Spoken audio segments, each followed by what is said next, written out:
Perfect. All right. Thank you, everyone, for your patience while we got started. I would like to introduce Greg Core, the Division Director of Monitoring and State Improvement Planning with the Office of Special Education Programs. Greg?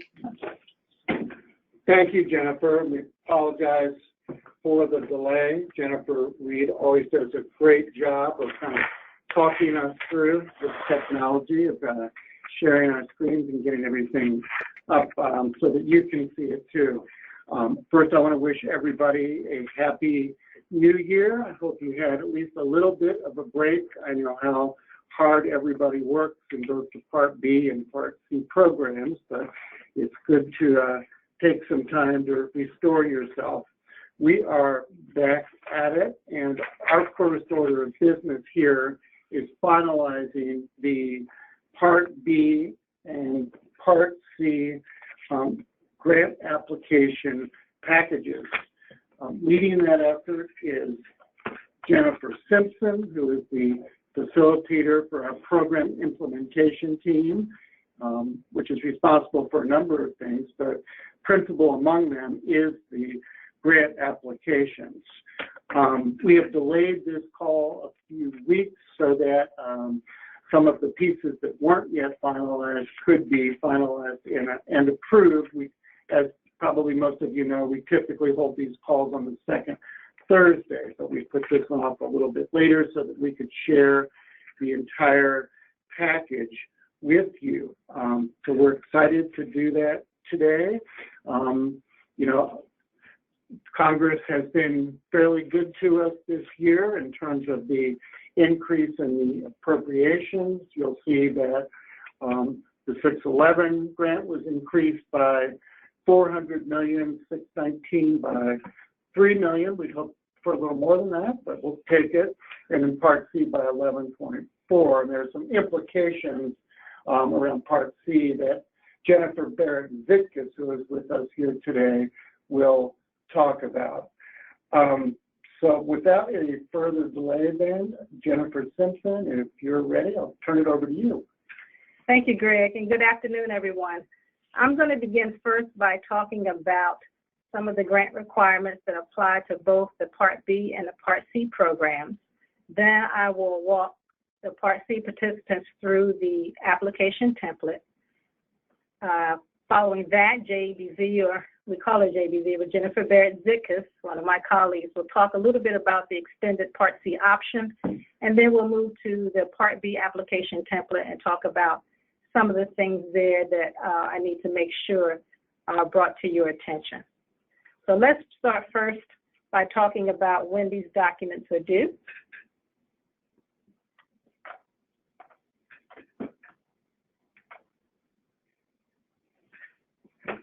Just one moment. We are having a few technical difficulties here.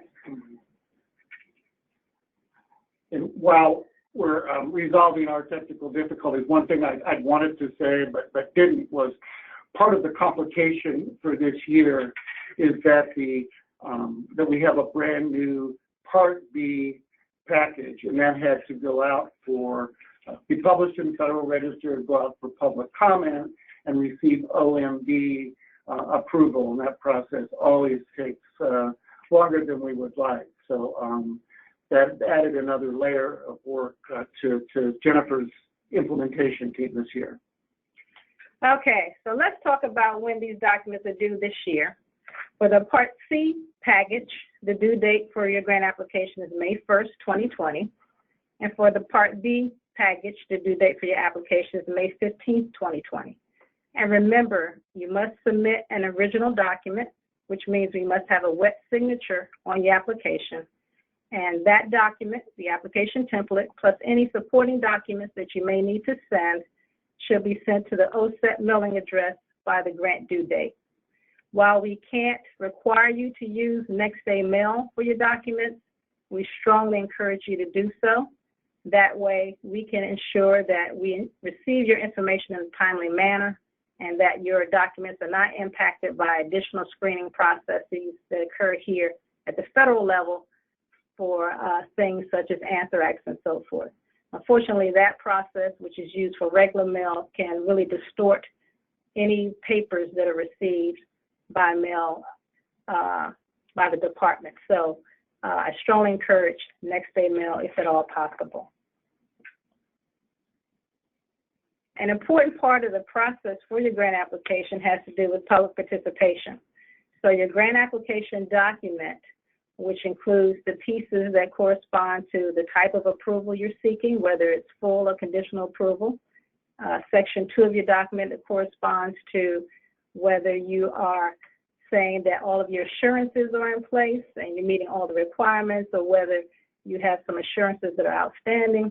And then Section 3 of your document, which for Part C is the budget information, and for Part B corresponds to the interactive spreadsheet. All of those pieces have to be publicly posted, and they must be posted for at least 60 days, and you must allow comments for at least 30 days of that 60-day period.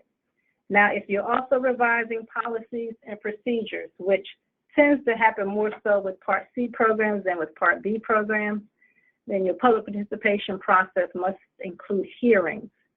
And we use S on hearings deliberately because we want to make sure that you have at least 2 hearings and that those hearings are held in 2 different geographic areas in your state to ensure that your stakeholders have ample opportunity to participate and provide input.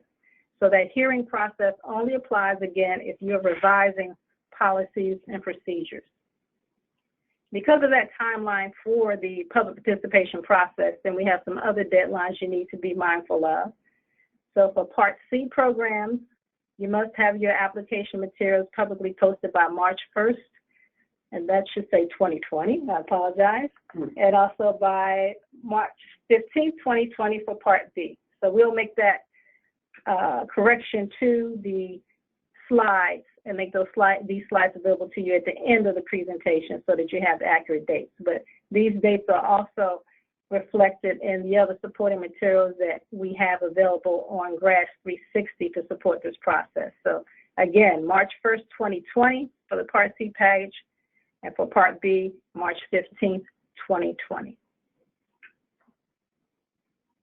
Now, if you received conditional approval in 2019 with your application document, then you want to make sure that you go back and look at why you received that conditional approval and determine if you've satisfied any outstanding requirements that corresponded to that approval, or if you need additional time to satisfy those requirements.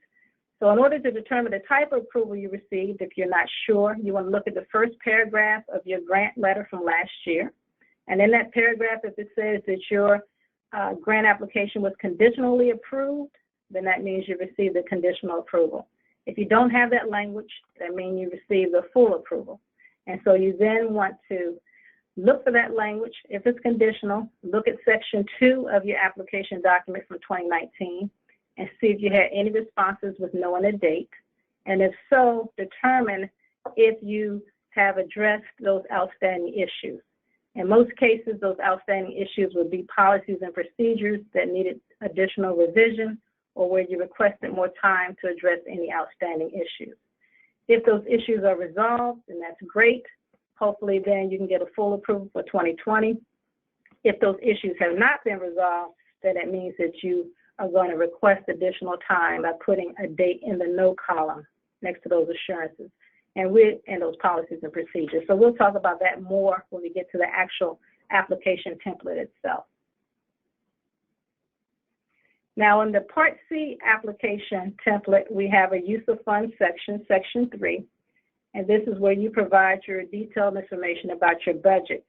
The slight change that has been made in that section this year has to do with a reference to the frequently asked questions document related to prior approvals, so the FAQ for prior approvals.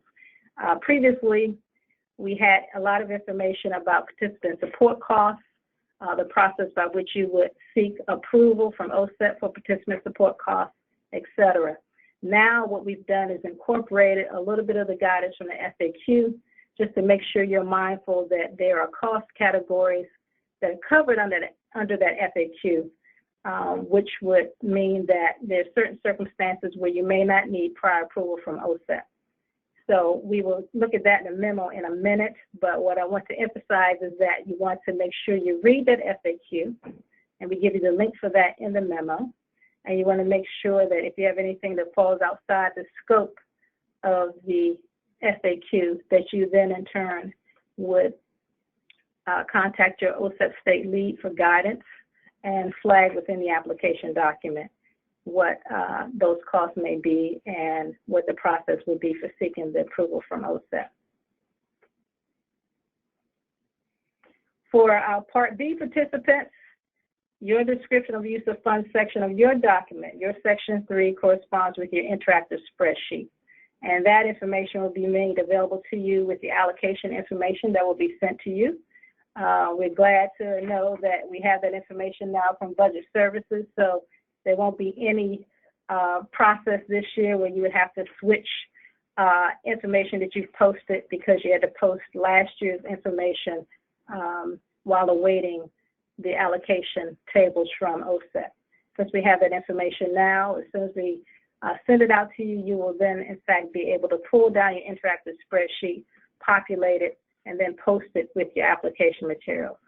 And just like with Part C, we have information about that prior approval FAQ, and we provide some guidance about those cost categories that are covered under the FAQ, and also provide information about how you should proceed if you are, if you have costs that may fall outside the scope of that FAQ.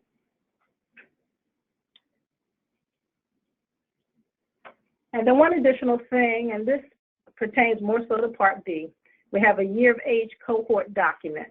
And that's a document that we share with you every year in which you specify to us what are the age ranges for SAPE in your state. We're posting that information again on GRAS 360, and we'd ask you to look at that and to determine if it's accurate. If it's not accurate, we would want you to send that information to us as soon as possible, but certainly no later than the application deadline date, so that we have that and then in turn can share it with Budget Services should it have any impact on the allocations for Part B. Okay, I'm going to take a moment right now and show some of the documents that I referenced. So first I'm going to show the Part B application memo. And this is a document that's going to be posted on GRAS 360 this afternoon. So it's hot off the presses. We just got OGC clearance about an hour ago. And so this document outlines a lot of the things that I've already mentioned. So it talks about the different parts of the application package, such as the instruction sheet, the technical assistance checklist, the application template, and so forth. It goes on to talk about changes that are impacting the application. And in this case, what I want to bring to your attention is a change that impacts Assurance 23, A and B on the Part B application document. And that is an assurance that references instructional materials or accessible instructional materials. The only thing that you need to be concerned about is that some terms have changed. So some definitions now have changed due to the Marrakesh Treaty Implementation Act and its impact on IDEA. So we are awaiting technical amendments to the statute related to this act. But in the meantime, we want to bring your attention to some of the terms that have new definitions, while also reminding you that we can't change the application template at this time, but your response should pretty much be consistent with your responses that you've provided in the past for that item. So this is additional information in the memo about that. We have the usual information in the memo about maintenance of state financial support. One thing that I'll point out once we get to the template are additional ways in which you can report this information. So we've inserted a new chart that I'll bring to your attention. And then another area I'll bring to your attention in the application memo has to do with a new section within Section 5, and that has to do with significant disproportionality. So the requirements around significant disproportionality are now in effect, and it requires states to have a standard methodology to determine if significant disproportionality based on race and ethnicity exists within the state or within LEAs. And we've created a reporting tool for this that we're going to share with you next month. But in the meantime, we're giving you a heads up now that you'll see this section in the actual application template, which I'll show you in a moment. The other parts of the application memo for Part B are pretty much consistent with what you're used to in the past. We have a section on public participation, conditional approvals, state administration, year of age cohorts, and so forth. Okay, and at the very end of this document, like the Part C document, we have information on our mailing address and where you would send unofficial copies of the application should you choose to do so. So let's now jump to the Part C application memo. Similar format to Part B. We give you the due date for the actual application, just like we give you the due date for Part B. We give you all the components of the application package. Information on conditional approvals, policies and procedures. And with Part C programs, we talk about your options for responding to questions related to your policies and procedures of Section 2. So whether you are specifying that you have a new policy and procedure, something that's been revised, or if all of your policies and procedures are on file. And should you be requesting additional time to address any outstanding issues with your policies and procedures, then we specify that you can put a date of June 30th, 2021 as the date by which you can submit your revised policy or procedure to us. Here we have the description of funds section, references to the FAQ on prior approvals, which I mentioned just a few minutes ago. And then we go forward into section 4 of the application document, where we talk about system of payments and we talk about indirect costs. So no changes have been made to these sections of the application template or the application process. We have the public participation information, and then we end similar to Part B, where we give you the address for where you send your materials, and we also provide the OSEP mailbox address that you want to send an unofficial copy of your document in. So now I'm going to ask my Part B participants to be patient for a moment. I'm going to jump into the actual Part C application template.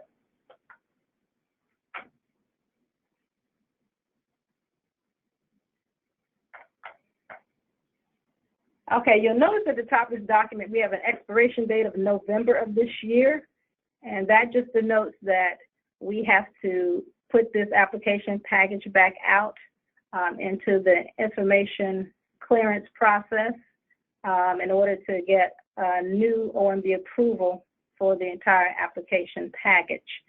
So you will be receiving information sometime this spring about that process and about notices being published in the Federal Register, and you'll be given an opportunity to provide any comments on changes or suggestions you may have for the actual application materials for Part C. So I just want to give you a heads up about that.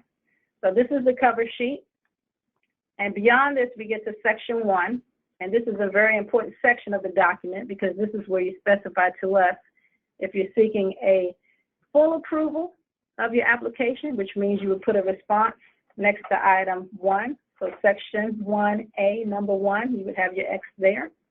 Or if you're seeking a conditional approval of your document, then you would have your response next to Section 1A, item 2. Now, if you're seeking a full approval, that means we would assume that in Section 2, you would have all of your policies and procedures noted as being on file with OSEP. If you're seeking a conditional approval, then we would anticipate seeing a date next to at least one of your responses in Section 2 for a policy or procedure or for an assurance. If you have any confusion about how to respond, about which option to choose, please talk with your OSEP state lead. In addition, we have an optional response item here, item number 3, and that is a response item used if you're submitting a policy or procedure to us for review. And so you would check your response there. So you could have a response next to section 1, and you could have, I'm sorry, let me go back up. I'm having some mouse issues here. Ooh.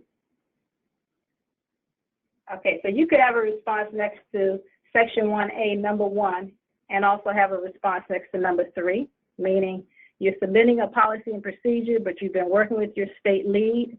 You feel confident that it will be approved, and it could be just a matter of sending the final version of the document to us so that we can give you that approval of the policy and in turn give you full approval of the application. Or it could be a situation that you are seeking a conditional approval, but you also have some policies and procedures that you're submitting to us for review with that conditional approval.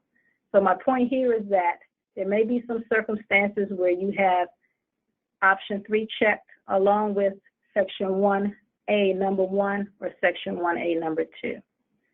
However, what we most often see is no response next to item 3 and a response next to section 1A, number 1, or 1A, number 2.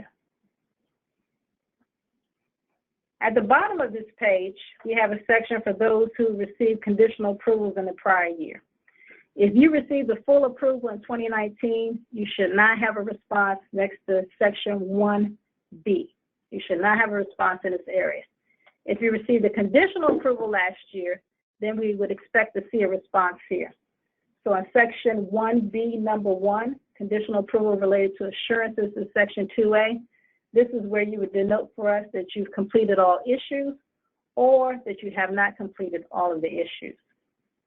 On the next page, we have section 1B, number 2, and this is an area for states that may have received conditional approvals for reasons other than having an outstanding policy and procedure.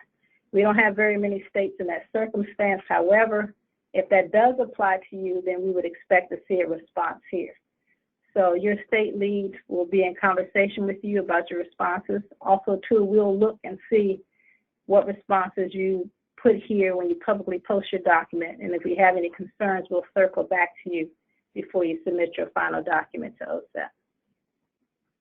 Section 2 of the document is similar to what you've seen in past years, so we have not made any changes in section 2 for 2020 other than to update dates.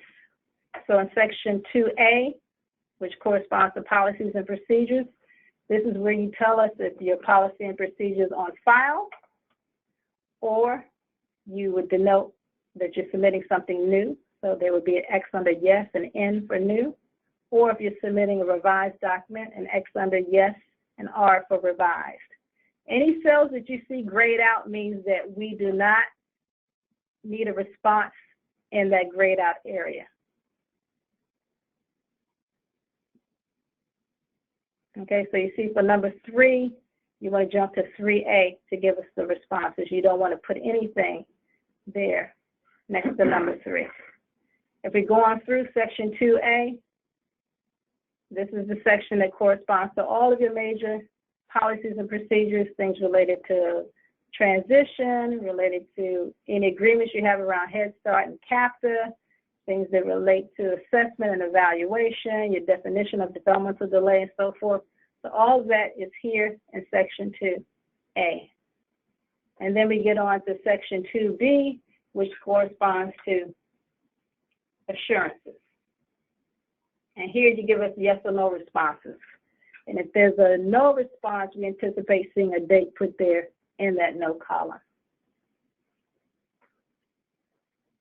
After we get beyond section 2, then we go on to section 3, which is where you give us the budget information. And before we get to section 3, let me point out a couple other areas under 2. So your certifications, where yes responses are the only responses you can give us, and the all-important signature block. So I got a little ahead of myself, but the signature block is very important. This is where you give us the name of your state, you give us the name and the name of the state agency, so state name and state agency. Here you give us the name and title of the person who's signing the document and the date.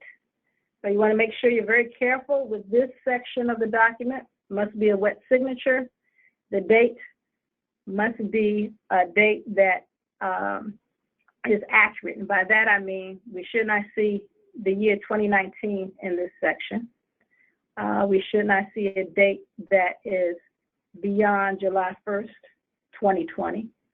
If we have any errors in the date, unfortunately, we'd have to have you resubmit and give us a new wet signature. And we've had that happen in the past, so that's why I bring it up now.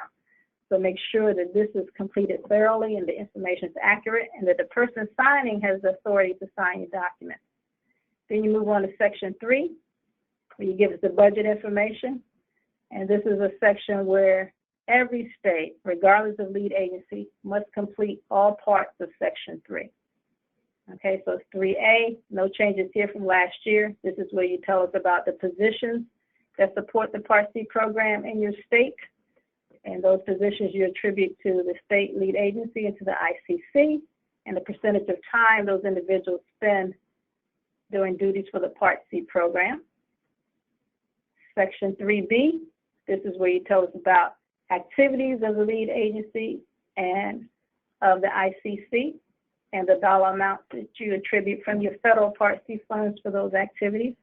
And this is where we give you the reminder about the prior approval FAQ and give you the link to that document so that you can review it to determine if you need to flag anything for our attention that will require prior approval. We anticipate we won't have as many prior approval requests this year as in past years because of the flexibilities that have been provided in that FAQ.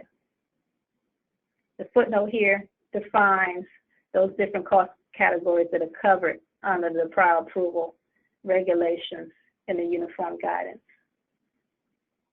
Section 3C, if you have direct services under IDA in which you use federal funds for those direct services, this is where we want you to list those services, list each of them out, and list the federal dollars that you attribute to each of those services.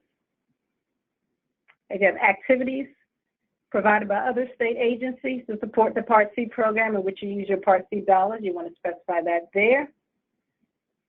And then if you use your Part C funds for optional activities such as serving at-risk children, we have a table for that.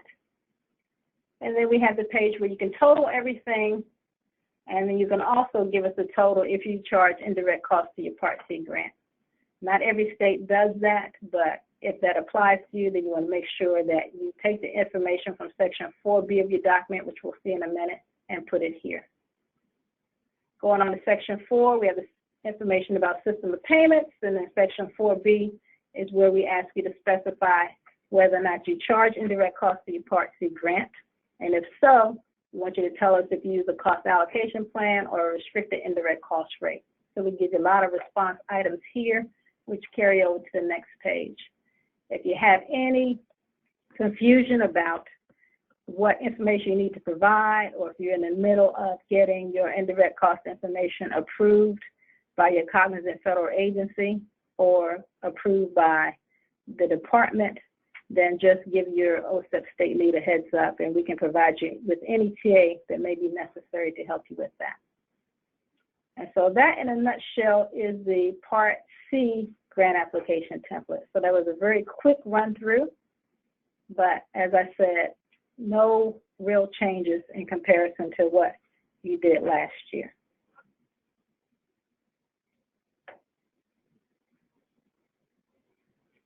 Now what I want to do is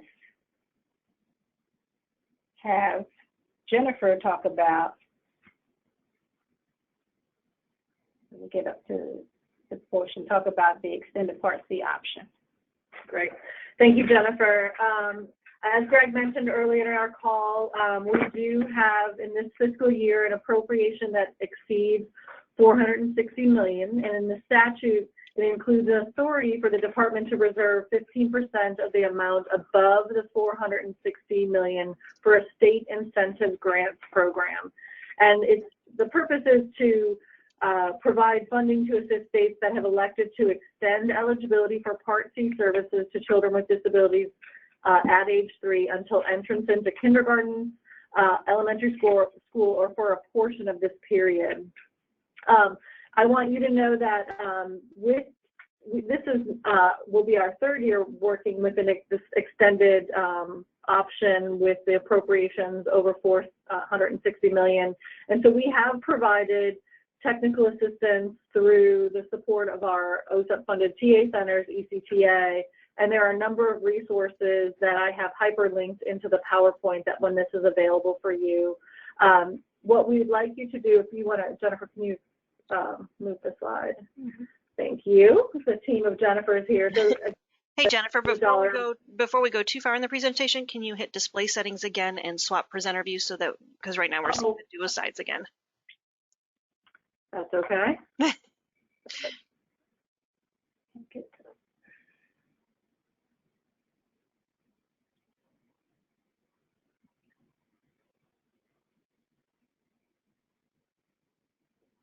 Got it. So from current slide.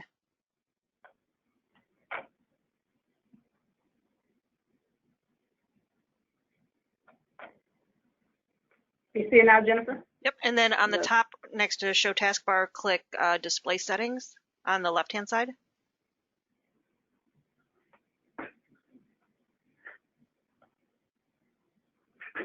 I'm going to move over towards the computer. Hold on, everyone. Sorry about that.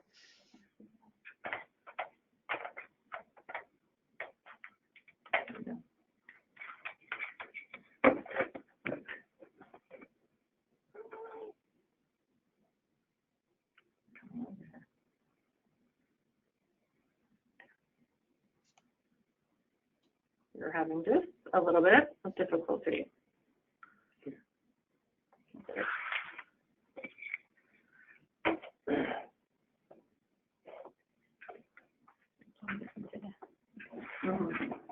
Well, I can keep talking as Jennifer Simpson is working on the slides.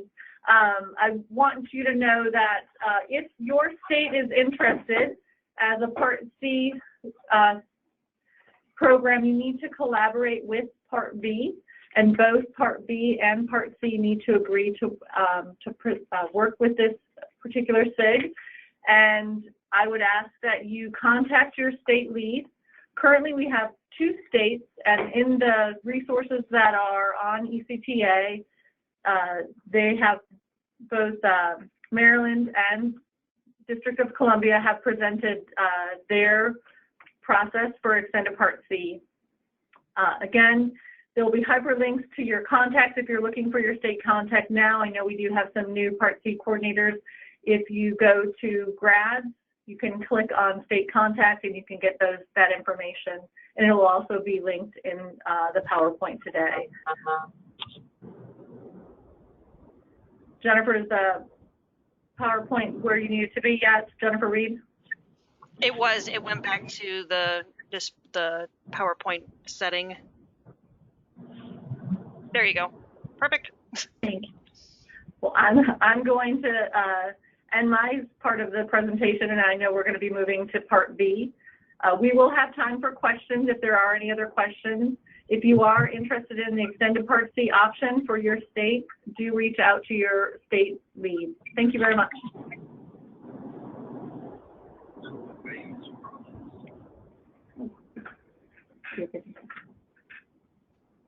At this time, I'm going to just pause a second to see if any questions before we move to Part B. Do you see any questions in the chat, Jennifer? Yep, we actually had 2. Well, we had several questions come in. Several were the same, so I combined them, and then one other question. So I'll go with the one that is the closest to the part of the presentation. Do Part C revised procedures need to go out for public comment, or just revised policies? Depends on what those revisions are to your procedures. So what I would encourage you to do is talk with your OSEP state lead, and they'll work with a member of the program implementation team to figure out what may be required for your particular circumstance. Perfect, thank you. And the other questions that came in were all around when and where will the 2020 application materials be posted? Okay, the application materials will be posted on the Grad 360 website on the grants page. I'll show you a link to that page in just a few minutes. It's also referenced in the application memo. but we hope to have those up by this afternoon, no later than COB today. So they've been sent to the contractor for posting. Perfect. Those were, and all the other questions were about that. So Okay. Yeah, in a perfect world, we try to get them out much earlier to you ahead of the TA call, but we were really taking things down to the wire as far as the internal clearance process. So we didn't want to delay the call any further. We want to make sure you got the information as soon as possible, and figured that we can then follow up with the actual documents for you. Okay, the Part B grant application template. Let's take a look at that document.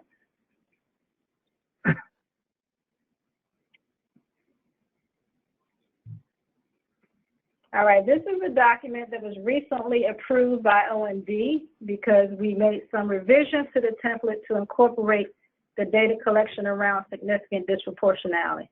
So as you may recall, last year you received a lot of emails from OSEP about the Part B application package being published in the Federal Register and soliciting your input and comments about the application materials, and in particular the data collection around significant disproportionality. That data collection was published twice in the Federal Register in 2019 for comment. And in addition, based on those comments, we incorporated that information to the actual application template and made some revisions to this document, which I'll show you in just a moment. So the Part B application template is set up like Part C in the very beginning with regards to Section 1. And just as with the Part C document, this is where you tell us the type of approval you're seeking. If you're seeking a full approval, you would have a response next to Section 1A, number 1. If you're seeking a conditional approval because you cannot provide a yes response to all the assurances in the Part B application document, then you would have a response next to Section 1A, number 2. And just as with the Part C application template, if you're submitting any policies or procedures to us, then you may also have a response next to the optional item number 3. Also similar to Part C, if you receive the conditional approval of your grant application letter in 2019, then we would expect to see a response from you in Section 1B. If you receive a full approval, which most Part B programs receive full approval, then there would be no need for a response here in Section 1B. If a conditional approval, if it applies to assurances in Section 2 of the Part B application, then this is where you would tell us if you've fulfilled all of those outstanding items or if you still have things that are remaining to be completed. If you receive the conditional approval for reasons other than the assurances, then we would expect to see a response next to Section 1B, number 2. Now, with regards to Section 2, the assurances here, really no changes with the assurance items listed here. The only thing that I will bring to your attention is assurance number 23, because that corresponds with the information I gave you a few minutes ago about some technical amendments that would be made to the IDEA statute related to accessible materials. The changes here have to do with the definition of blind, which is now being replaced by a term that's called eligible person, meaning an individual regardless of disability who is blind, has a visual impairment or perceptual reading disability, or is otherwise unable through a physical disability to hold or manipulate a book or focus. In addition, there's some changes made to the use of the term specialized formats. And here, instead of using the word specialized formats, the term now is accessible format. We bring these items to your attention in the technical assistance checklist, and that's a lengthy document over 100 pages that we make available with the application package each year. We post it on GRADS, and it provides you a detailed description of the information from the statute and the regulations that apply to each assurance that you see listed on Section 2 of the Part B application. There you'll find all the details about the changes in terminology. However, we don't anticipate it's going to impact how you respond to Assurance 23 in the Part B application document. Once we have those technical amendments in place, we will make changes to the actual application template. But in the meantime, just read the technical assistance document and then choose your response accordingly for Assurance 23. We move past that section, section 2. We get to other assurances, where you can only make a yes response. We get to the certifications, where here again, only a yes response. And then an all-important signature page, where you give us the name of the state, and then also the name of the state and the state agency, the name and title of the person signing, and the date. And here again, it must be a wet signature for this page. Then we move on to section 3. So section 3 is where you would incorporate your interactive spreadsheet. And by incorporate, I mean you just attach it with your application template and send it to us. So this is the area where we talk about the fact that you have to complete the interactive spreadsheet and that it must be submitted as part of the application, which means it must also be posted as part of the application document. Also, too, this is where we want you to describe for us the process you use to get input from your LEAs on how you're distributing your federal IDEA Part B funds. And so we would expect you to give us that information here as well. Moving on to section 4, this is where we have information about the state administration. And this is where we also ask you to attach any regulations, policies, or rules that you have that are state imposed. So that means they're not required by the IDEA, but they might be something required by state statute or state regulation. If you have rules such as those, we want you to give us that information here. If you don't have any state imposed rules or regulations that are outside of IDEA, then we would like you to give us a response to denote that. So in other words, this should not be a blank area, but we should have some type of response here, either those rules and regulations or a statement from you saying that that does not pertain to your state. What's new this year in section 5 for maintenance of state financial support is that we give you 2 charts. Every state must complete the first chart where you give us a total amount of state financial support made available for special ed and related services for the state fiscal year 2018 and 2019. And then also, we provide a chart for those states that meet this requirement on a per capita basis. So you can also provide that information to us as well. What we have found in the past is we've had states to create their own charts here in addition to the one we've provided. So we decided this year we would try to make it simpler by having some uniformity on this page. And for those states that choose to do so, they can also report on a per capita basis. Bottom line, though, is that the first chart must be completed by all states. One reminder about this is that maintenance of state financial support is not an application eligibility requirement, meaning if you make a mistake here or if there's any other issue with this portion of your document, you're still eligible to receive your Part B funds. Our fiscal team, however, will be working with you should there be any issues with your responses to this area. At the bottom, you see a signature block. So whoever is the authorized official to provide this information for your state should sign here and give us their printed name and date along with the signature. Following that area is the new area for Section 5, which I referenced earlier. And this pertains to the regulations that are now in effect around significant disproportionality. And as I said a minute ago, those regulations now require states to use standard methodology to determine if significant disproportionality based on race or ethnicity is occurring at the state or within LEAs. With respect to kids with disabilities, including identification of children with particular impairments, the placement of children in particular educational settings, and the incidence, duration, and type of disciplinary actions, including suspensions and expulsions.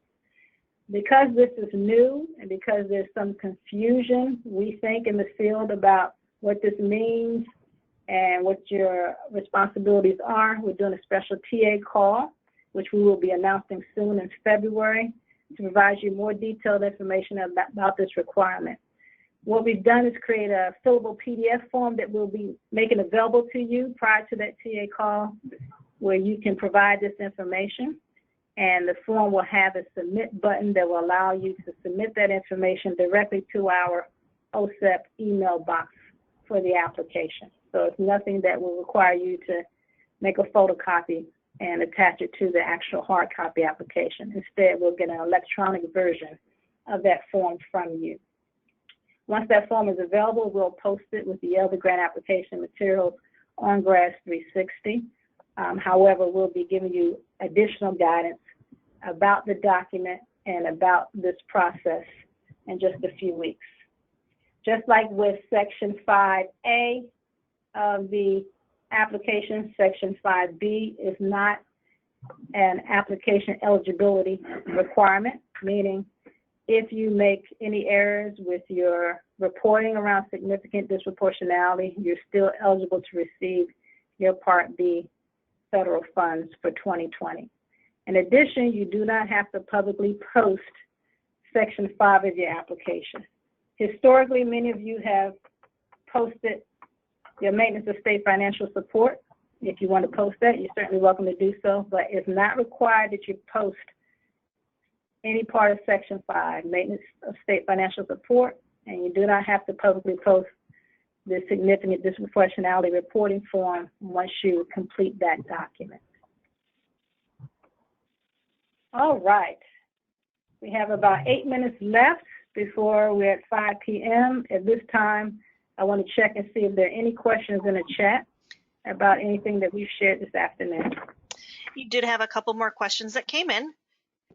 For the first question, it said, for the staff positions in the Part C grant, if the state has plans for several new staff, is it advised to put those positions into the grant, even though they're not current positions?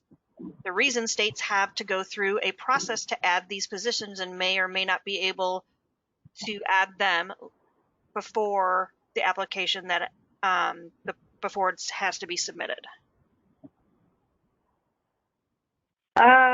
I would suggest in that circumstance, why don't you have a conversation with your OSEP state lead and let's talk about it a little further, because there are a couple of different ways it can be approached.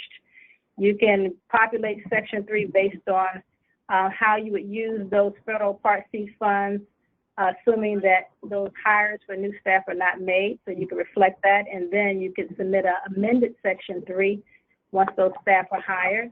Or, as you've stated, as far as anticipating new staff, if you've already anticipated how you would allocate your 2020 funds for those new staff roles, then you could list that as well. So let's talk about what makes the most sense for your circumstance in your state and how likely you think it is that you'll have new staff in place for the grant year 2020. Okay, the next question that came in, it said, what did specialized format change to again in question 23? I believe that came in during the Part B application template. Okay, so specialized formats now has been replaced by the term accessible format, which means an alternative manner or form that gives an eligible person access to the work when copied or photocopied in an accessible format. And is used exclusively by eligible persons to permit them to have access as feasibly and as comfortably as a person without a disability. So that's a very abbreviated definition of accessible format, but I would encourage you to read the technical assistance checklist. If you turn to page 102 of the technical assistance checklist, you should see the new term listed there and the definition provided with it. Excellent. The next question that came in, will the fillable PDF be printable in some way so states have a copy of what was submitted? Yes, you will be able to print that document if you'd like. Excellent. The next question that came in, the grant application says a copy of the reporting form must be submitted with the application, but I believe the speaker just stated it did not have to be submitted. Could you please clarify? If they're referring to the significant disproportionality reporting form, then that form will be submitted electronically to OSEP. You'll see on that form a submit button. You'll click that button, and then an email window will pop up on your screen and allow you to submit that email directly into our OSEP email mailbox. So that will be the mechanism that will be used to submit that data to us. We'll demonstrate that when we have the TA call in February so that you can see what the document looks like. I'm sorry I don't have a copy for you today. We are in the process of making sure that it meets all the 508 accessibility requirements, and want to make sure that once we do make it available to you that we won't have any errors in it or anything that may need some type of revision. So we're going through a testing process with it right now. Okay, the next question that came in is, when will the allocations be available? We have the allocations available now, so as soon as Greg Core hits the send button on the email, you'll get them. So hopefully by tomorrow morning, you'll have all of that information. Perfect. Next question is, when and where will the interactive spreadsheets be posted? The interactive spreadsheets will be a part of the email that Greg sends out to all Part B programs tomorrow. So within that email, you'll have attachments that will have the allocation tables for the 611 program, the 619 program, and we'll also have the document that has the interactive spreadsheet. In addition, we usually post a link to that information. We can certainly link it on grads as well, but the email will be the way by which you will get it the fastest tomorrow. Okay, perfect. Next question. Will there be a possibility to create a draft of the significant disproportionality document prior to submission? I'm not quite sure what the question is asking. I don't know if the state is asking if they can populate a document and get input from OSEP on a draft document, or just what the concern may be. What I would suggest is the state hold that question until we do our call in February, and then bring that question again to us in February. In the meantime, I'll make sure that we give some consideration to a possible draft process as we prepare for that February call. Perfect. And the last question that came in, can a TA document that's posted on the website be posted at 100%? What is posted now seems as though there's a comment window which reduces the size of the print in the document. Okay, we'll take a look at everything that's posted there now. If it's a 2020 TA checklist, we'll take a look to see what it looks like from the viewer's point of view and make any corrections. So we apologize if it's not showing the way that it should. Perfect. And then actually another question. So a question came in, actually, it says, Greg indicated IDEA Part C received an additional 11.4 million. What is the average percentage of increase for IDEA Part C that a state can expect? I don't know how that actually calculates. I was coming straight from an email that I was about to send out. I'd have to do the math. I don't know what percentage that represents. Okay. Sorry about that. That's okay. And the last question that came in, it asked about sharing a copy of the PowerPoint. As we mentioned earlier in this, this webinar in whole and all the documents will be posted on the Grads 360 site. I will be sending out the PowerPoint after I have had a chance to remove notes and PDF it. I should be able to send that out to everyone who was on the call. If not today, I'll definitely send it out tomorrow to everyone. And we'll be sure and make the change to the slide that references the deadline for public participation to correct the year. Yes.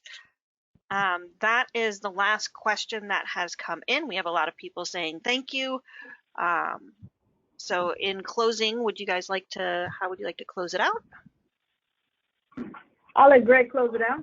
Okay, I'll close it out by, first of all, responding to that last question superior mathematical abilities. Now, I actually looked at the chart, and the total increase is 2.5% for the Part C 2020 allocation. We're right at 5 o'clock, so I want to thank Jennifer Simpson and Jennifer Barrett-Zitkus for their incredible preparation for today's talk. It's obviously very technical. There have been a number of changes from last year. I think both Jennifer did a terrific job of walking us through this.